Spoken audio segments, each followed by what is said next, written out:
मैंने बहुत लोग ऐसे देखे हैं जो ये कहते हैं कि मैं बहुत करता हूँ, मैं बहुत करती हूँ, लेकिन मुझे कोई वैल्यू नहीं देता। और एप्रिसिएशन तो छोड़ो, मुझे ह्यूमिलिएशन तक मिलता है, क्योंकि मुझे यहाँ ना कोई सोचने वाला है, ना कोई समझने वाला है, ना ही कोई सपोर्ट करने वाला है। पर फिर भी मैं बहुत करता हूँ, फिर भी मैं बहुत करती हूँ। अभी कल ही मेरी क्लाइंट से बात हुई and she was sharing her experience with me. तो मुझे रियलाइज हुआ कि I also had been through all this, but yeah not anymore. तो इस वीडियो में I am not going to make other people realise कि भाई इनको एक्नॉलेज करो, इनको रिकॉग्नाइज करो, इनको वैल्यू दो, इनको समझो। नो, मेरा वीडियो उन लोगों के लिए है जो करते बहुत हैं लेकिन उन्हें बदले में कुछ नहीं मिलता। My video is for the empaths, क्योंकि जो दुनिया हम बाहर देखते हैं ना, the world we see outside doesn't exist, क्योंकि everything is within you, within us. तो ये 5 चीजें मैं आपको बताने वाली हूँ। हो सकता है कि शायद इनमें से कुछ आप भी गलती कर रहे हो। So the first thing is definitely आप किसी के लिए कर रहे हो, you are genuinely concerned about a person, पर आपको लोग रिकॉग्नाइज नहीं कर रहे हैं और आप शायद कहीं ना कहीं इस चीज को एक्सपेक्ट कर रहे हो कि मुझे देखो मैं इतना कर रही हूँ। And this expectation of yours is in the first place not selfless. ठीक है, तो जब आप किसी के लिए कर रहे हो तो ये फर्क डालना बंद कर दो, ये सोचना ही बंद कर दो कि कोई आपको समझ रहा है, आपके एफर्ट्स को समझ भी रहा है या नहीं समझ रहा है। क्योंकि अभी क्या हो रहा है कि आप एक्सपेक्ट कर रहे हो कि लोग आपको देखें, you are looking for validations, जो आपको जरूरत है नहीं है उस चीज की। क्योंकि आपकी सोल को मालूम है कि आप कितना कर रहे हो, आप क्या कर रहे हो। God is already seeing you.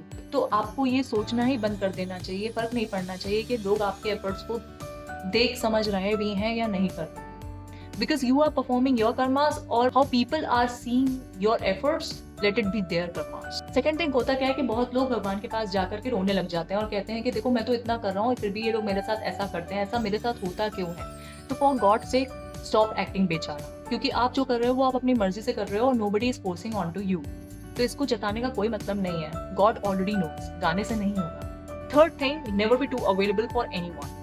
सी, आपको मालूम होना चाहिए कि आपकी बाउंड्रीज क्या है, ना कहना आना चाहिए। आपको मालूम होना चाहिए कि आपको कितने एफर्ट्स लगाने हैं और कब तक लगाने हैं। You must see it as your efforts are for the time till everything gets settled. याद रखना, you are here to show people light and guide, आप उनके साथ चलने के लिए नहीं हो। Because when you were walking your path, you were the only one with you.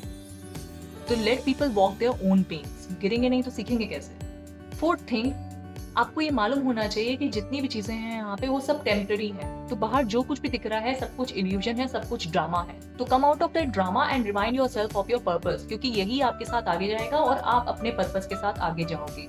तो बस इतना सोच करके रहो, जो कल था वो आज नहीं है, जो आज है वो कल नहीं होगा। And fifth thing, the foremost reason that seems to be here is the lack of self acceptance. देखो खुद को और खुद से सवाल करो कि क्या मैं खुद को वैल्यू देता हूँ या देती हूँ, खुद को प्यार करती हूँ या नहीं करती हूँ, खुद को मैं समझती हूँ, खुद को मैं वैल्यू देती हूँ, खुद को मैं रिस्पेक्ट करती हूँ, खुद को मैं अप्रिशिएट करती हूँ कि नहीं। Be honest to yourself and see, शायद नहीं। क्योंकि जब तक आप खुद को नहीं समझोगे, खुद को आप एक्सेप्ट नहीं करोगे, तो दुनिया क्यों करने लगे। So introspect and self analyse to see what's wrong. Do set your boundaries and do not look for validations. Know your worth, and everything else will be settled exactly the way you want it. अगर video से help मिली हो तो please do like, share and subscribe to my Bharatiya soul for more such content to make your life easy. Bye bye, take care.